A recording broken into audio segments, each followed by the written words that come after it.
Hello everyone, Scott Burry here on a cool early spring day in Ottawa. I think it's time for another Fireside reading. This time it's from End of Times by Alan McDermott, one of his Eva Driscoll series of thrillers, which I edited a few years ago. I'm very proud of it, and I'm going to read to you from the beginning. Chapter 1. Don't forget your hat, Andreas Posca warned his daughter. It's freezing outside. Claire took the bobble hat from its peg and jammed it on her head. How do I look? She asked. Pink, Andreas told her.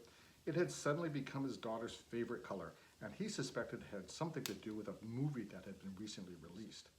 Now everything had to be pink, from the boots on her feet and the puffy jacket to the hat and scarf. He hoped she'd grow out of it by the time she turned 7.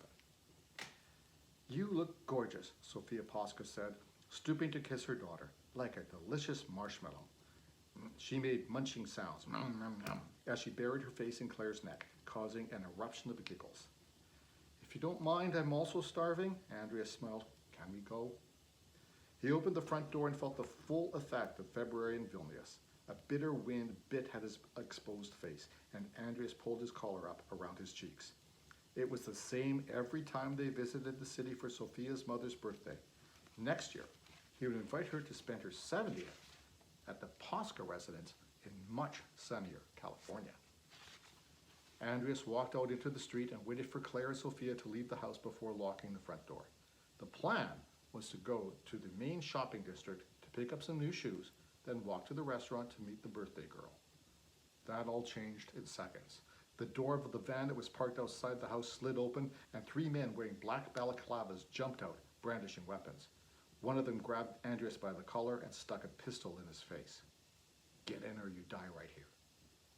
Andreas froze with shock. Even when his daughter was picked up and thrown in the van, he could not move. If he had a fight or flight mode, it failed to kick in. He could only watch, helpless, as his wife was dragged into the vehicle.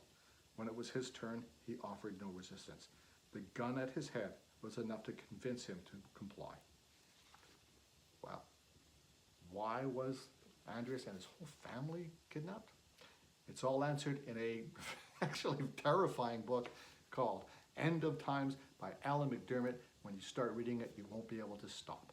And you can find it on Amazon at alanmcdermottbooks.co.uk or on my website, writtenword.ca. Click on the bookstore tab.